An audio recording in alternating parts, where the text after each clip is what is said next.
Tu realidad inmortal, por Gary R. Renard. 6. Es en esta vida, estúpido. Si estás dispuesto a renunciar al papel de guardián de tu sistema de pensamiento y ofrecérmelo a mí, yo lo corregiré con gran delicadeza y te conduciré de regreso a Dios. Un curso de milagros. El 27 de octubre de 2004 ocurrió lo imposible.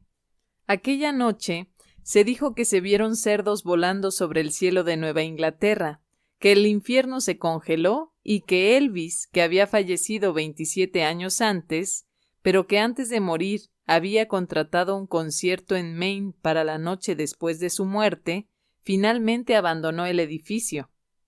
Mi padre había sido fan de los Red Sox toda su vida, pero cuando hizo su transición nunca los había visto ganar las series mundiales, las finales de la Liga de Béisbol Profesional. Y yo tampoco. No obstante, a pesar de las estadísticas del equipo, tenía buenas sensaciones con respecto a sus posibilidades aquella noche de octubre por dos motivos.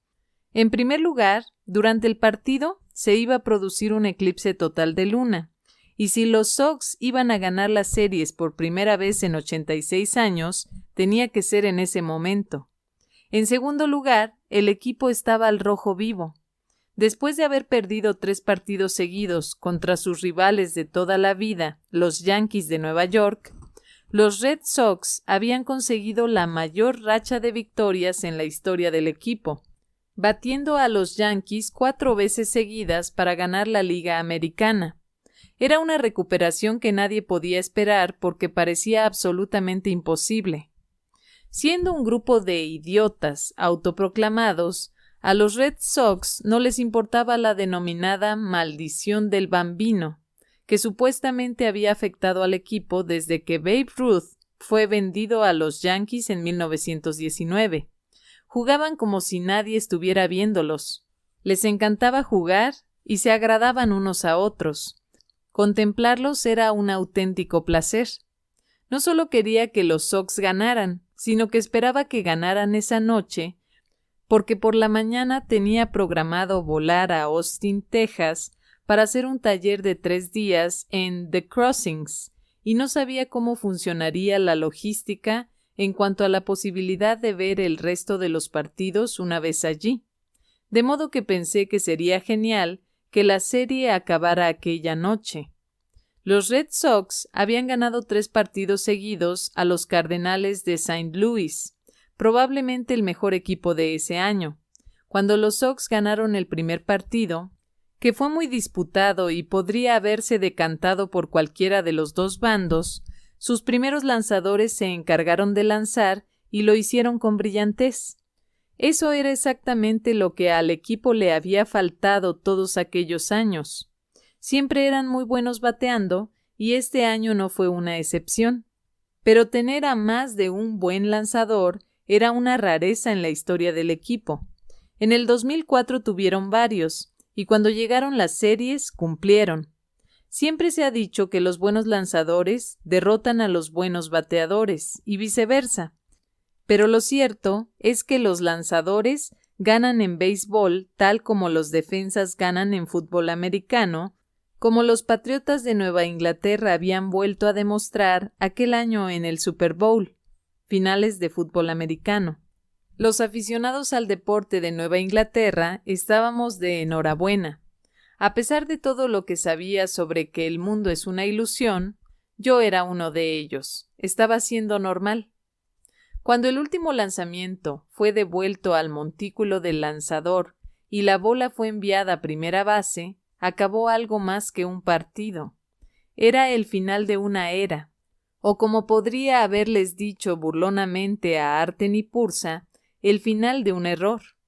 Nunca hubo una maldición. Perdían porque perdían y ganaban porque ganaban.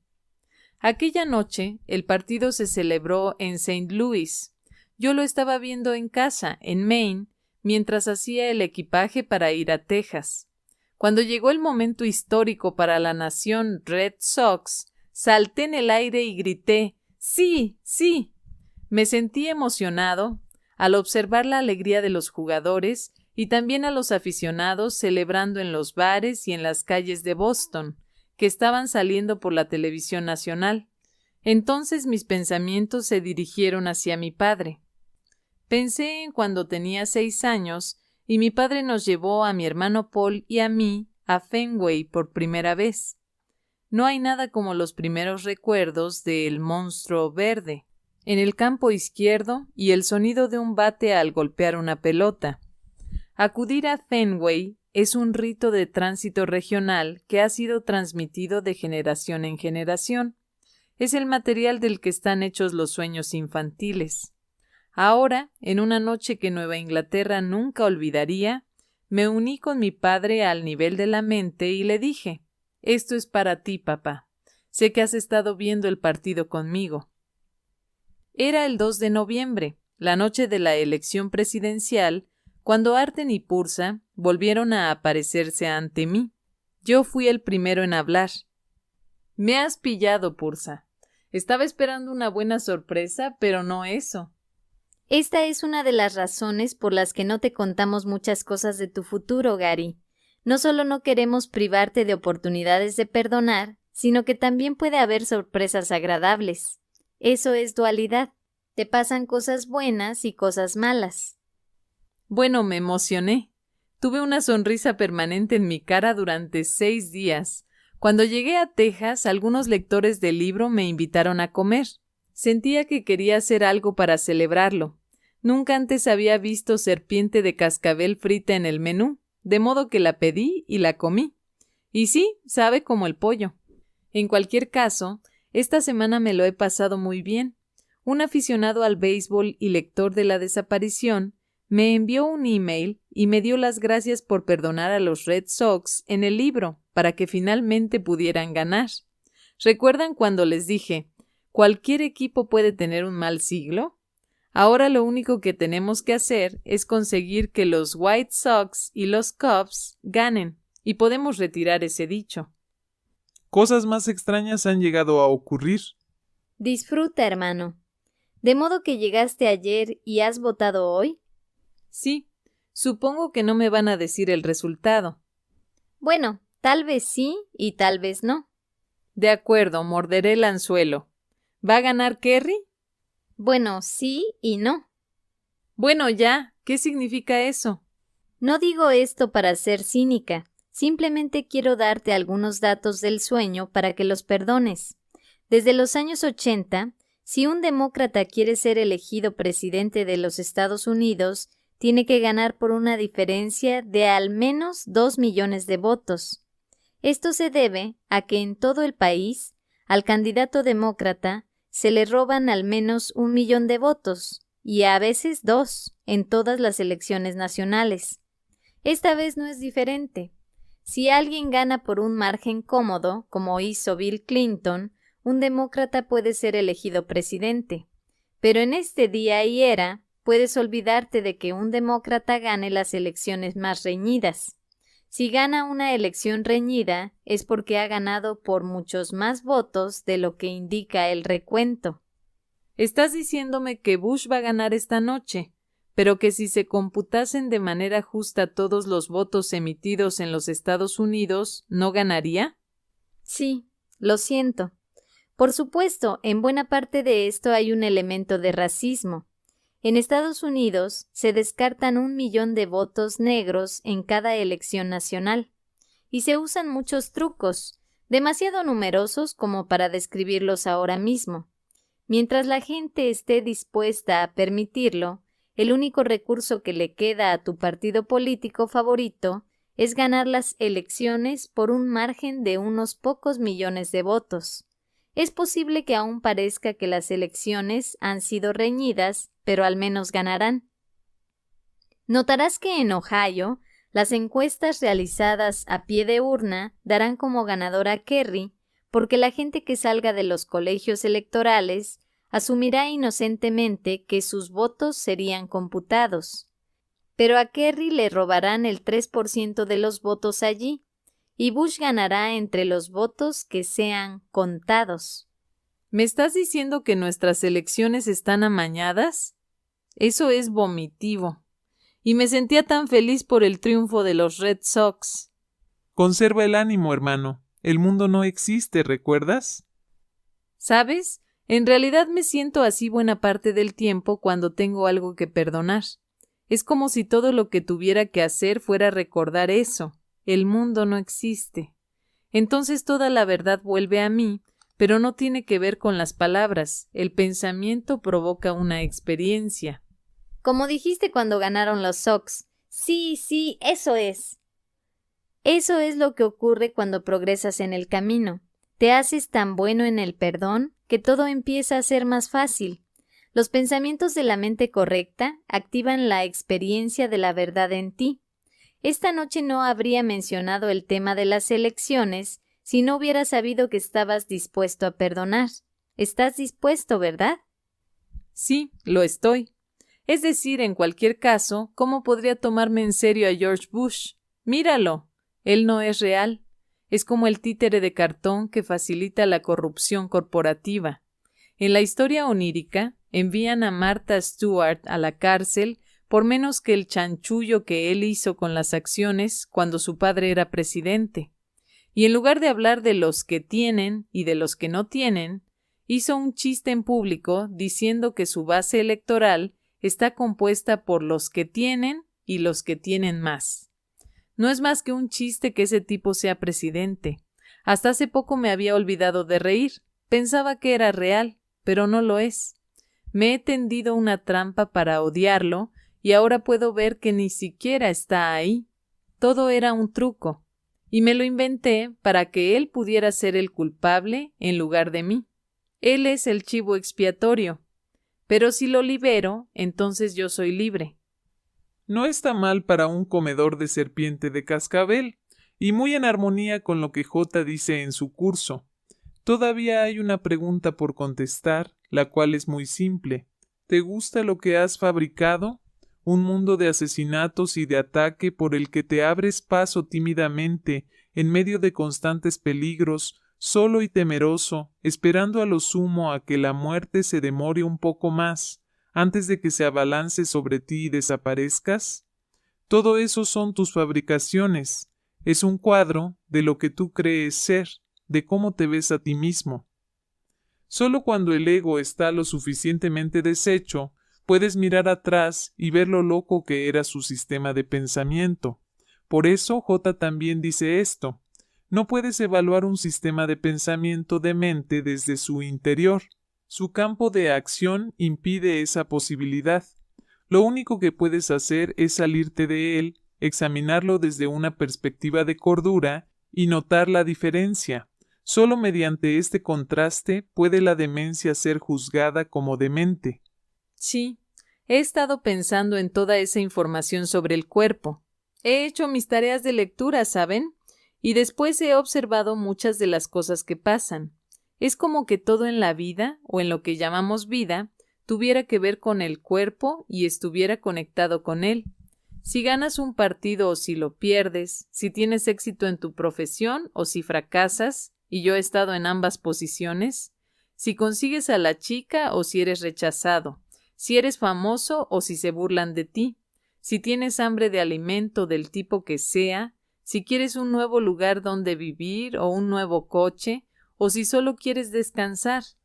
¿Qué es lo que quiere y lo que consigue todas estas cosas?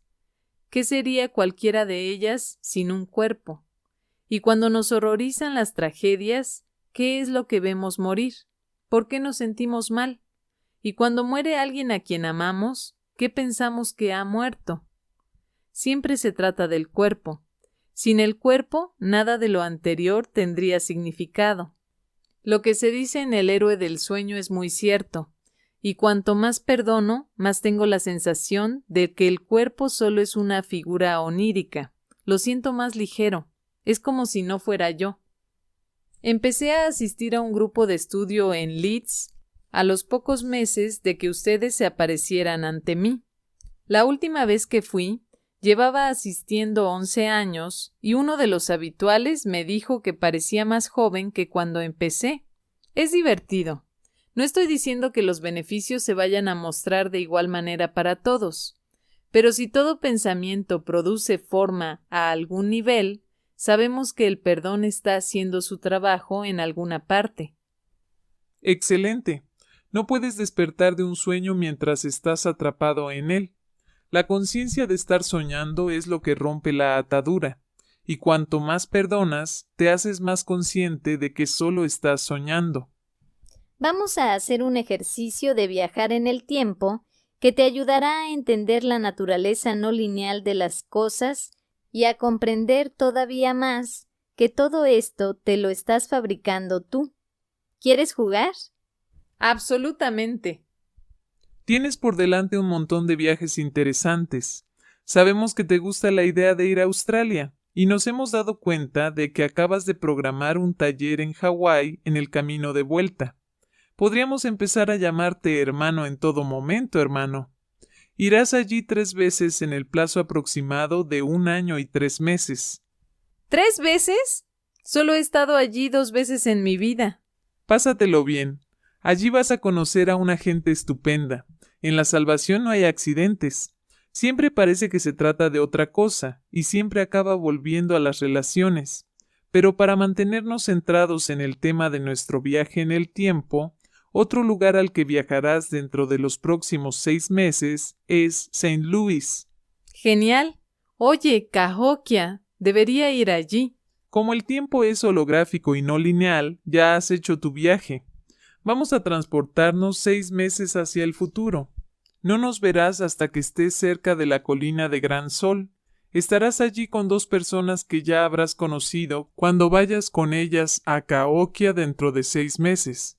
Pero como estás siendo llevado allí desde este lugar y hora, con tu conciencia actual, esta vez no los conocerás. Eso no importa.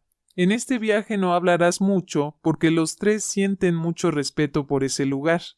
Te pensaremos en el holograma en el momento de llegar a Cahokia. En ciertos momentos notarás que Pursa y yo caminaremos a cierta distancia de ustedes 3. Por supuesto, no dirás nada a tus amigos sobre nosotros.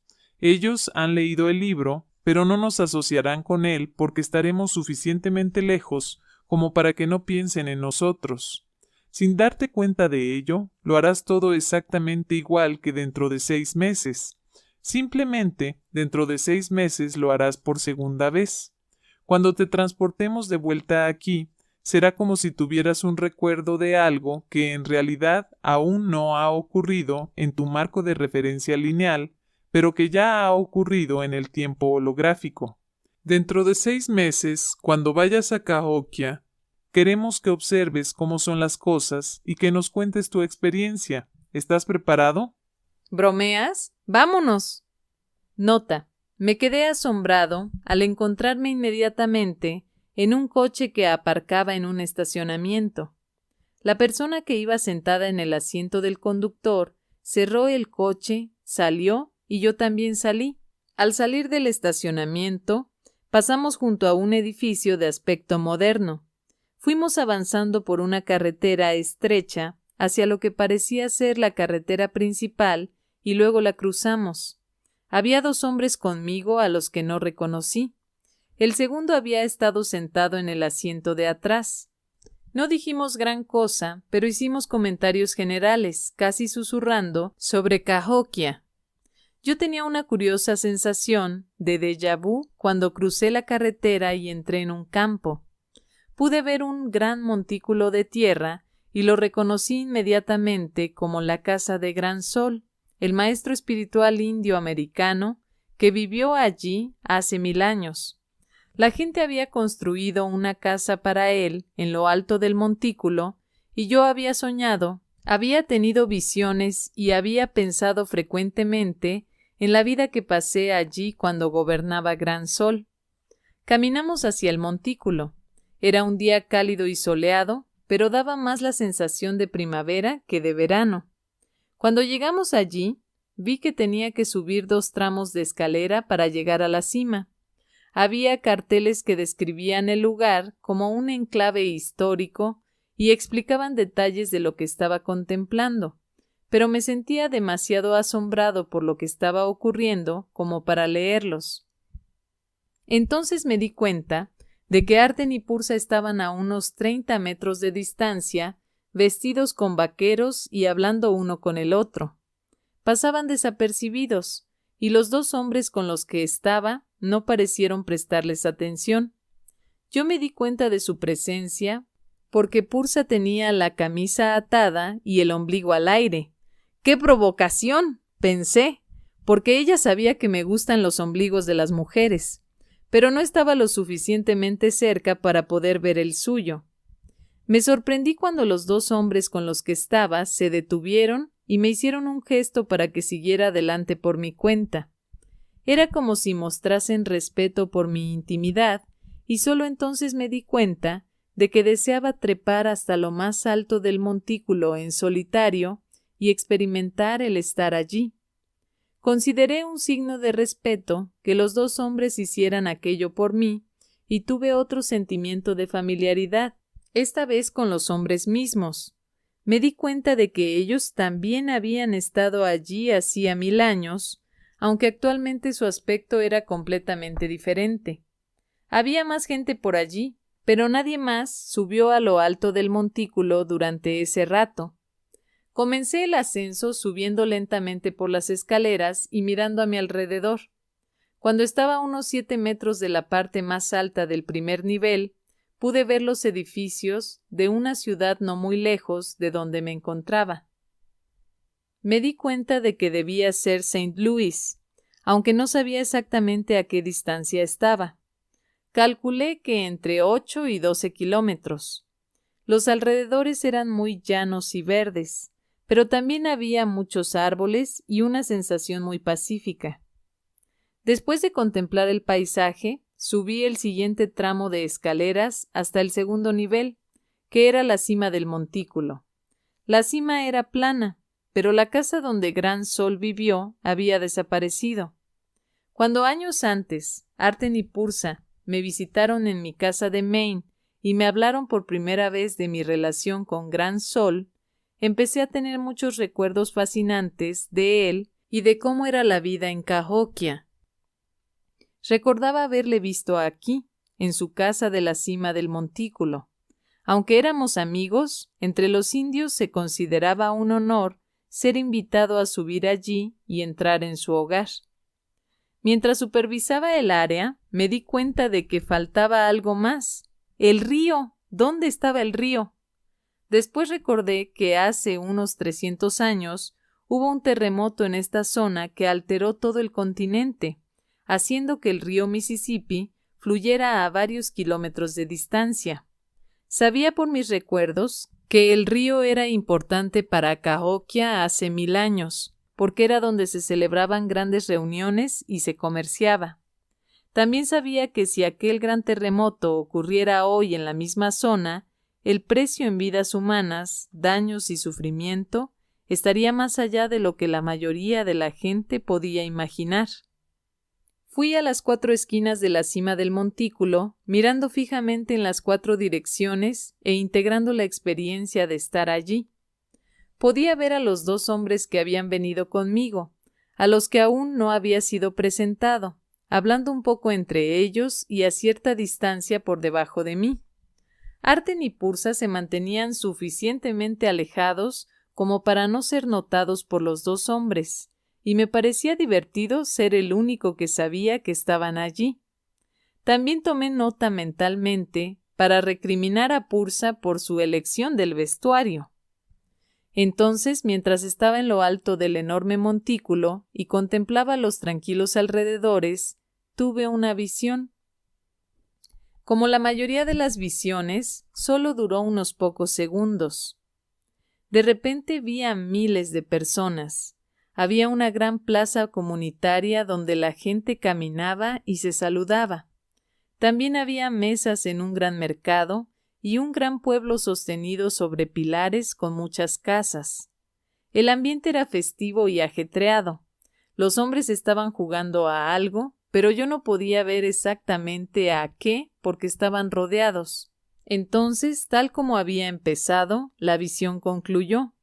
Sentí que la casa situada en lo alto del montículo había estado junto a mí, pero no tuve tiempo de mirar hacia ella. No obstante, me asombró lo real que me había parecido todo.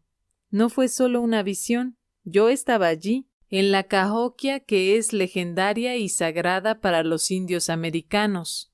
Volvía a estar en casa, aunque solo fuera por unos pocos segundos. A lo largo de los años, hubo más líderes en Cahokia que Gran Sol, pero que había vivido allí hacía 1000 años, fue distinto de todos los demás. No solo era un genio a la hora de gobernar a la gente, sino que también era el equivalente espiritual de Buda y Jota. Cuando gobernó, Cahokia fue uno de los lugares más pacíficos de la historia, aunque esa fase particular solo durara un par de décadas. Yo tenía muchos recuerdos melancólicos del lugar y de mi vida como indio que viajaba por los ríos para comerciar con pieles, pero siempre volvía a casa para ver a mi familia, mis amigos y una ciudad de paz que no podía durar indefinidamente, porque era parte de un mundo basado en la separación. Cuando bajé del montículo, les conté a los 2 hombres mi visión. Ellos me comprendieron totalmente y no parecían sorprendidos en absoluto. Después volvimos al estacionamiento y nos dirigimos a un edificio llamado el Centro de Interpretación. Cruzamos la puerta del centro, pero al hacerlo volví a quedarme anonadado, esta vez porque me encontré instantáneamente sentado en mi silla y mirando a Arten y Pursa, tal como estaba antes de empezar la visita a Cahokia. Bueno, ¿qué te ha parecido? Increíble, en muchos sentidos. El lugar mismo era asombroso, pero la visión ha sido una de las experiencias más impresionantes que he tenido nunca. Parecía tan real, del mismo modo que estar en Cahokia esta vez parecía real. Pero no podía ser real. Ustedes me transportaron allí. Es un suceso que aún no ha tenido lugar. Y en lo alto del montículo tuve una visión de hace 1000 años. Ahora parece que estoy aquí y esto parece real. Dios mío, ¿no estoy totalmente aquí, o sí? No me enviaron allí para que pensara que es real. Me enviaron para que me dé cuenta de que nada de esto es real. Sí, y ahora lo experimentarás a un nivel más profundo. Deja que se despliegue en tu conciencia. Tú no eres un cuerpo, y ningún cuerpo que hayas visto jamás fue real. Nada pasajero puede ser verdad. Como dice J en el curso, ¿puedes acaso darle vida a un esqueleto pintando sus labios de color rosado, vistiéndolo de punta en blanco, acariciándolo y mimándolo? ¿Y puede acaso satisfacerte la ilusión de que estás vivo? La próxima vez que te sientas molesto con la conducta de alguien, piensa que su cuerpo es un juguete al que se le puede dar cuerda. Si realmente supieras que el cuerpo solo es un juguete, no podrías alterarte, independientemente de lo que dijera o hiciera. Si realmente entendieras que lo que estás viendo no es verdad, no te molestaría en absoluto. Así es como deberías comportarte con la gente que te hace pasar un mal rato. Vaya, puedo ver eso. Lo intentaré. Bueno, pero ¿qué pasa con ese atuendo que llevabas en Cahokia? ¿Estabas intentando darme ideas? Ha sido mi pequeña broma, Gary. Perdóname. Recuerda, todo el mundo tiene preferencias. No se trata de renunciar a ellas, porque el curso no se centra en el comportamiento. Al mismo tiempo, resulta útil recordar, cuando puedas, que nada de lo que ves con los ojos del cuerpo en esta vida es verdadero, y que todo ello es para perdonar. Muchos de los deseos de la gente, así como de las complicaciones de las relaciones, tanto buenas como malas, son la continuación de temas que vienen de otras vidas oníricas anteriores. Por ejemplo, viviste una vida en lo que ahora es Siria, en la que tuviste un puesto de mucho poder. En esa vida desarrollaste una fijación con los ombligos de las mujeres, que has traído contigo a esta vida. En esa otra vida te aseguraste de tener abundante entretenimiento con la danza del vientre. No deberías sentirte culpable por eso. La danza del vientre es un arte exquisito y precioso. Por supuesto, también es inevitablemente sexy. En esa vida también fuiste muy espiritual y hablabas con elegancia. El sirio es el idioma actual que más se parece al arameo.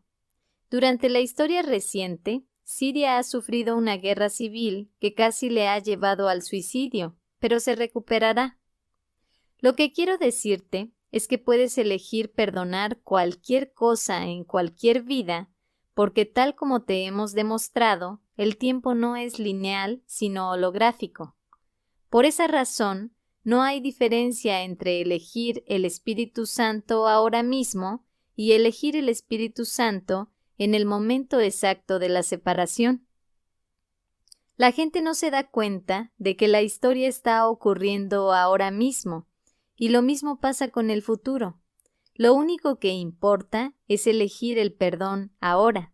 Cuando tuviste esa visión en Cahokia, estabas abriéndote paso entre algunos de tus bloqueos mentales, pero en realidad siempre se trata del ahora. De modo que no te preocupes de si tienes que volver otra vida más. No te preocupes por tus vidas pasadas. Siempre se trata del ahora, y siempre se trata de perdonar. Esta vida es la que importa siempre, y después aprendes que de todos modos, cada instante es este mismo instante. ¿Recuerdas aquella campaña política en la que estuviste cuando la economía iba mal y el candidato ganador insistía en recordar a la gente en su campaña? Es la economía, estúpido. Ese candidato se mantuvo enfocado en lo que importaba y ganó. ¿Y adivina qué? Cuando se trata de la espiritualidad, es en esta vida, estúpido. Si te centras en perdonarla y en perdonar todo lo que ocurre en ella, entonces puedes ganar a lo grande, no solo en la ilusión. De modo que usamos el cuerpo y las vidas pasadas para ilustrar que solo hay un propósito para todas las cosas y que si te mantienes enfocado en lo que realmente importa, ganarás. ¿Y han vuelto para ayudarme y ayudar a otra gente a mantenernos enfocados? Sí, se trata de practicar el verdadero perdón y de mantenerse enfocados en él en esta vida. Lo que en realidad estás perdonando siempre es el instante en que se produjo la separación de Dios, independientemente de la apariencia que tenga la oportunidad de perdonar. Y el propósito siempre es liberarse del falso universo y volver al universo real, al cielo, perdonando lo que tienes justo delante de la nariz. No se trata de si vas a tener que volver o no en otra vida futura, y no se trata de la historia. Me gusta la historia, pero no siento mucha empatía por las figuras históricas. Quiero decir que eran una serie de personajes que estuvieron en el lugar justo, en el momento adecuado, entonces hicieron lo que había que hacer, y ahora se les atribuyen demasiados méritos. Espera un momento, esto me suena a mí mismo. Ayudar a la gente a mantenerse enfocada no es tan fácil como podrías pensar. Por ejemplo, la profesora más popular de un curso de milagros, al menos hasta que tú llegaste, ha dirigido repetidamente a la gente a arreglar el sueño en lugar de a despertar de él. Sí, la oí hablar con alguien que había visto una aparición de una mente dividida que había pasado al otro lado, y ella dijo a esa persona: «Eso es la realidad». Bueno, según el curso, eso no es la realidad. Ella está confundiendo a la gente, obscurece la decisión que hay que tomar. La realidad es perfecta unidad con Dios y no existe nada más, nada de lo que cambia, nada de lo que parece estar separado, nada. He recibido emails suyos en los que intenta hacer que la gente emprenda ciertas acciones en el mundo, como detener el genocidio, e incluye una cita de Dante que dice: «Hay un lugar especial en el infierno reservado para aquellos que, en tiempos de crisis moral, se mantienen neutrales», hablando de intentar que la gente haga algo en la ilusión, culpabilizándolos. ¿Qué tiene que ver eso con el curso de milagros? El curso dice con respecto al cuerpo, de por sí, el cuerpo es neutro, como lo es todo en el mundo de la percepción. Sí, El curso enseña que no hay pensamientos neutros, porque el curso trata de la causa, que es la mente, y no del efecto, que es el mundo. Y ella dice cosas como que tienes que arreglar el mundo, y que eso es lo que hace que sea un sueño feliz. El sentido que da el curso a esas palabras es completamente distinto, pero ella pone el énfasis en arreglar primero el mundo para después poder liberarte de él. Bueno, pues no. El sueño feliz no tiene nada que ver con lo que ocurre en el mundo. Cuando alcanzas un estado como el de Jota o el de Buda y estás teniendo un sueño feliz, entonces estás completamente en paz, independientemente de lo que parezca estar ocurriendo en el mundo. Ella está distrayendo a la gente de la verdad, poniendo el énfasis en el lugar equivocado, la ilusión, en vez de ponerlo en el lugar correcto, que es la decisión de la mente de perdonar lo que no está realmente allí. Como dice el curso, nuestra tarea no es dar verdad a las ilusiones, sino llevar las ilusiones ante la verdad. La cita exacta es: cuando tratas de llevar la verdad ante las ilusiones, estás tratando de hacer que las ilusiones sean reales y de conservarlas, justificando tu creencia en ellas. Llevar las fantasías ante la verdad, no obstante, es permitir que la verdad te muestre que las fantasías son irreales, lo cual te permite entonces liberarte de ellas. No mantengas ni una sola idea excluida de la verdad, pues si lo haces, estarás estableciendo diferentes grados de realidad que no podrán sino aprisionarte. No hay grados de realidad porque en ella todo es verdad. ¿Te gustaría añadir algo más? Podría, pero estoy siendo educado.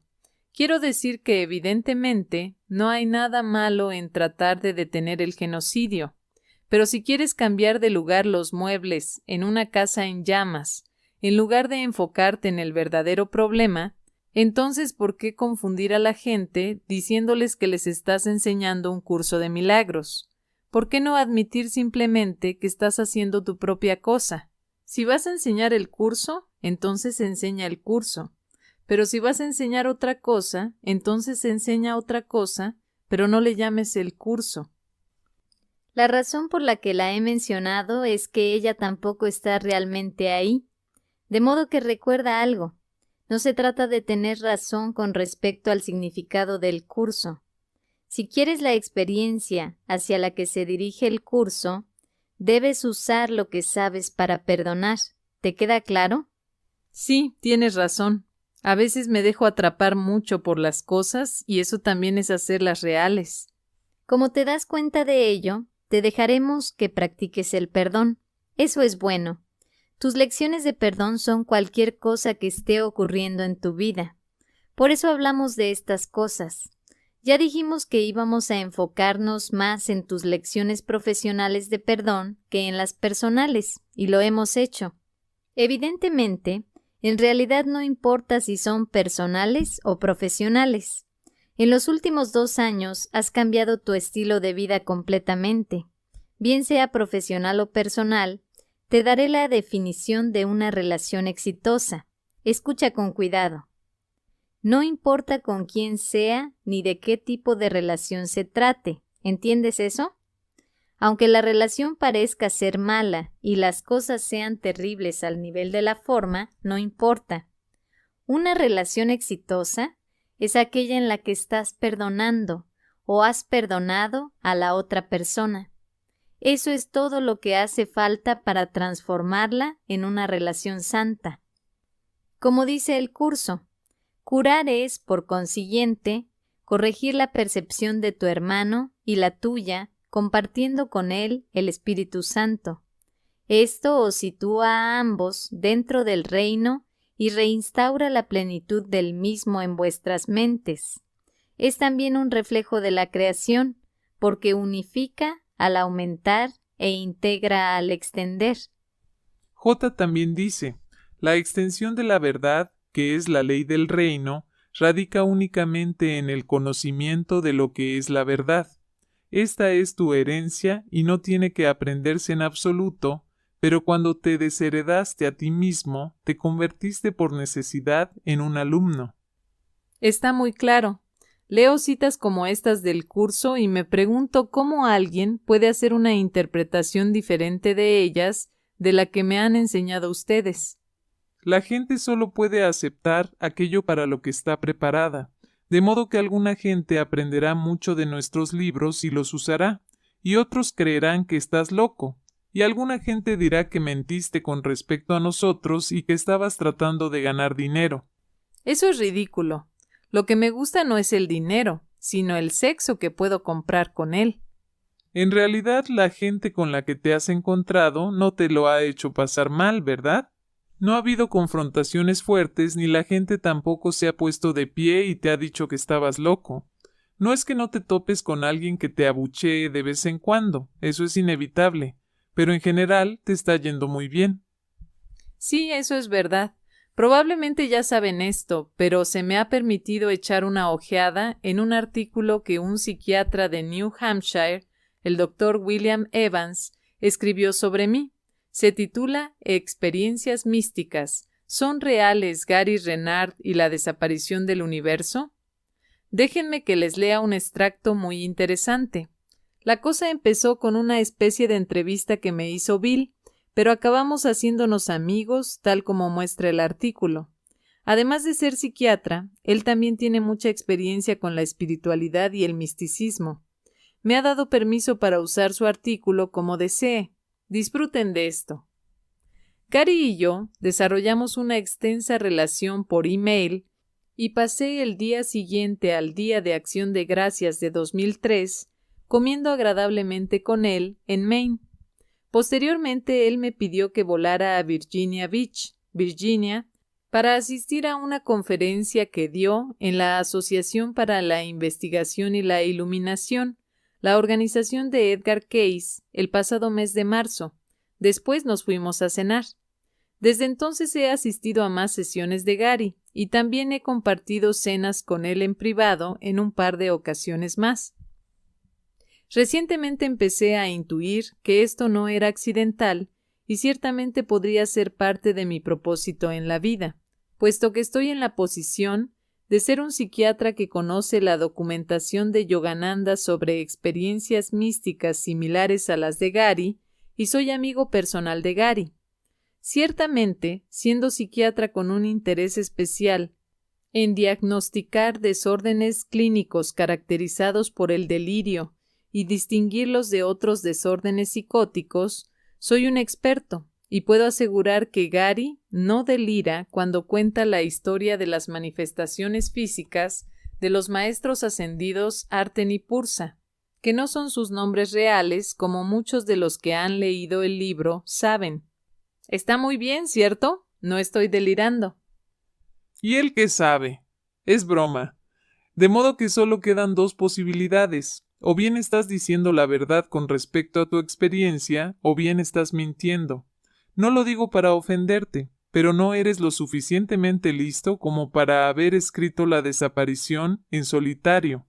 No eres un tonto de mierda, como te dijo el profesor magistral, pero tampoco serías capaz de escribir un libro que consiga hacer lo que otros han estado intentando conseguir durante 30 años. Hacer que un curso de milagros sea comprensible para la persona de la calle. Un amigo mío que es profesor de inglés en Nueva Jersey me dijo que yo había vertido un curso de milagros a la lengua vernácula. Voy a mirar qué quiere decir con eso. Buen chico. Vamos a irnos pronto, de modo que no te olvides de tu primera prioridad, que es el perdón. Hiciste un buen trabajo la semana pasada cuando ese coche invadió tu carril y después se alejó a toda velocidad. Sentiste ganas de gritar al conductor y de mandarlo a tomar viento.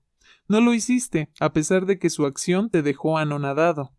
Sí, esos hombres creen que son los dueños de la autopista. Sigue perdonando también en Internet. A veces la gente parece atacar y tú tienes que recordar cuál es tu trabajo. Sí, algunas de esas personas pueden ser muy alevosas. Cuando la estupidez basta para explicar algo, no asumas que hay malicia. Esta vez te vamos a dejar con dos citas, una del curso y otra de Shakespeare. Nunca se los pregunté. ¿Estaba Shakespeare iluminado? Sí, lo estaba. Genial, lo sabía. Recuerda, tu mente recuperará la paz mediante tu elección del Espíritu Santo y su sistema de pensamiento, en lugar del sistema del ego. Eso es lo primero que tiene que ocurrir para que puedas volver a casa. No puedes pasar por alto tu trabajo de perdón. Todo el mundo quiere saltar al final y estar iluminado ya, pero la cosa no funciona así. Si la paz es la condición del reino, la mente debe estar en paz para encajar. Y para que la mente esté en paz, tienes que perdonar. Es así de simple. Teniendo esto en cuenta, piensa en esta cita del curso a la luz de todo lo que hemos dicho. Llévala contigo en tu corazón, donde quiera que vayas, y recuerda que te queremos. Tener fe en lo eterno siempre está justificado, pues lo eterno es siempre benévolo, infinitamente paciente y totalmente amoroso. Te aceptará totalmente y te colmará de paz, pero solo se puede unir a lo que ya está en paz dentro de ti, lo cual es tan inmortal como lo eterno. A medida que continúas experimentando la falta de significado del cuerpo, mirando más allá de él y mirando a la gente tal como realmente es, o sea, perfecto espíritu, tal vez desees considerar esta cita de la tempestad. Hay una sorprendente similitud entre lo que hemos dicho, las citas que hemos usado de un curso de milagros y estas líneas. La verdad es la verdad, y nadie tiene su monopolio. Después de que pronuncie estas palabras, simplemente quédate ahí sentado en silencio durante un rato. Sabemos que Australia y Hawái te gustarán. Pásalo bien, hermano. Nuestra fiesta ha terminado. Estos nuestros actores, como ya te lo he dicho, eran espíritus todos, y se han disuelto en el aire sutil. Y como el inconsistente material de esta visión, las torres coronadas de nubes, los espléndidos palacios, los solemnes templos, el inmenso mundo mismo, sí, todo lo que éste hereda, se disolverá, y así como se desvaneció este insustancial espectáculo, no dejará ruinas por detrás. Somos de la misma sustancia que los sueños, y nuestra breve vida culmina en un dormir.